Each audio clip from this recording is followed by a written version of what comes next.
Welcome to the February 2012 City Focus. On this edition,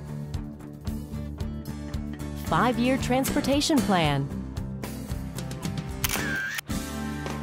how much we recycled last year, and safest city once again. These stories and more on City Focus.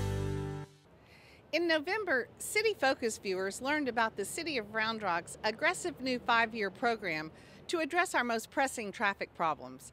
Will Hampton has an update. The new plan targets everything from improving access to the interstate to rehabbing some of our major arterials, and significant progress has been made on over half a dozen projects.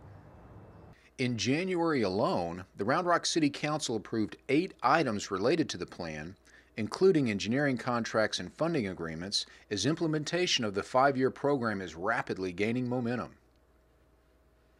Primary project of interest to the community that actually scored as number 1 on our 5-year plan is the ramp reversal project on IH-35. That's between US 79 and 3406.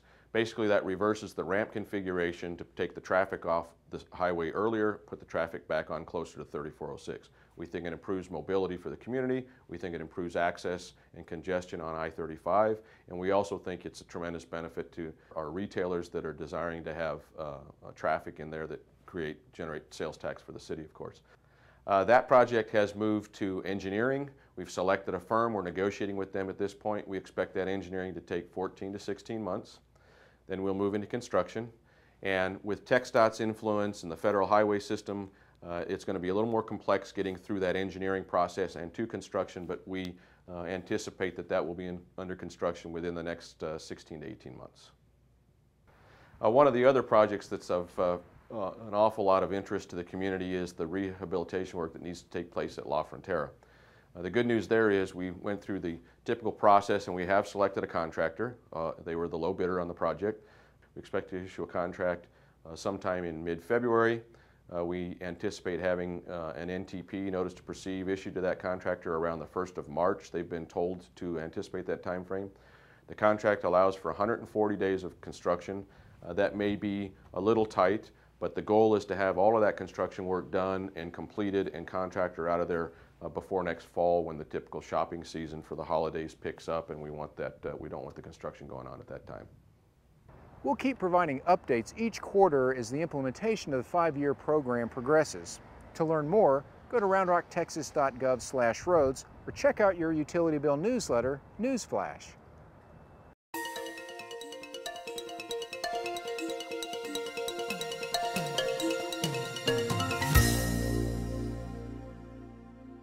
The Round Rock Public Library recently launched a new service called OverDrive, expanding its collection with downloadable audiobooks, ebooks, music, and video.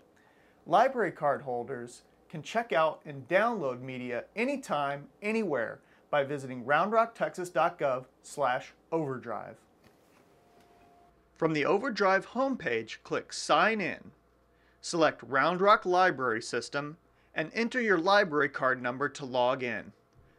Note there are a number of help resources under the Getting Started section of the left sidebar to help you along your way. I recommend following the Quick Start Guide to help install the OverDrive Media Console on your computer or device. You will need to install some free software before you can download materials. For audiobooks, music, and video, download OverDrive Media Console. To read ebooks, users will need Adobe Digital Editions. Titles can be enjoyed immediately or transferred to a variety of devices, including iPod, Sony Reader, the Nook, and many others. Some audio titles can also be burned to CD to listen on the go. Another great feature is you'll never accrue late fees with titles you download through OverDrive. Titles auto-expire and are returned to the library. Check out a digital download today at roundrocktexas.gov/overdrive.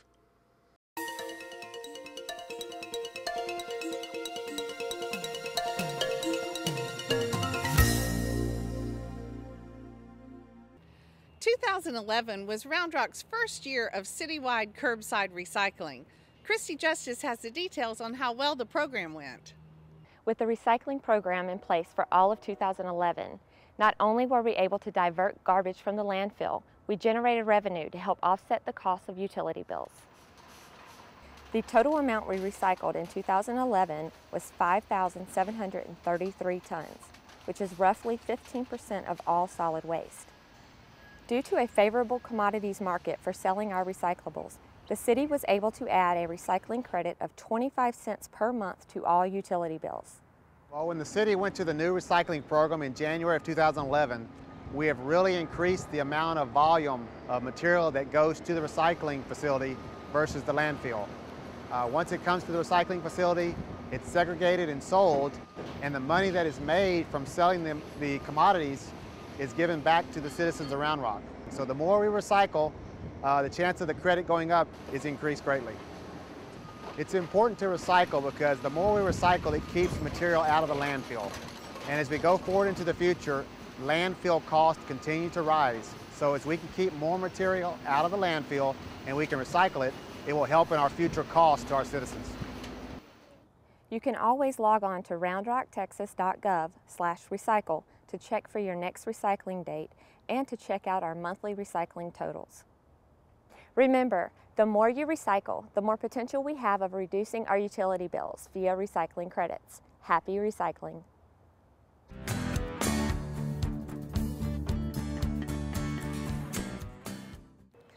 For the past 7 years, Round Rock has ranked as one of the safest cities in the United States. This is a direct result of the collaboration between the police department and the community. Officer D. Carver has more on how we fared in the latest rankings. The CQ Press has released its annual city crime rankings, and Round Rock has ranked the 11th safest city in the United States with a population of 100,000 or greater. The Round Rock Police Department works closely with the community, and each individual within the department is dedicated to providing a high level of service to our community. This is one of the most important rankings that we get year after year because, in my opinion, the essence of government is providing safety for its citizens. It's one of the most important things we do. And so to be recognized year after year as being one of the safest cities, not only in the state, but in the country, that's a real testament to the police officers, the police department, and the incredible work that they're doing. Our citizens also deserve credit for this award and these continuous rankings because the police can't do it by themselves. They've got to have the proactive cooperation of the citizens. They've got to have citizens who really demand a safe community, which they do, but then also are willing to take part in it and help them through neighborhood policing, through national nights out, getting to know their police officers. It really is a partnership between the police and the citizenry, and I think that's one of the reasons that we continue to see these rankings. Some of our proactive approaches toward law enforcement in combination with this eyes and ears assistance from the community allows us to really keep the criminal element somewhere else but Round Rock. We have some exciting projects planned for the coming year to continue our efforts in providing a high level of service to the community.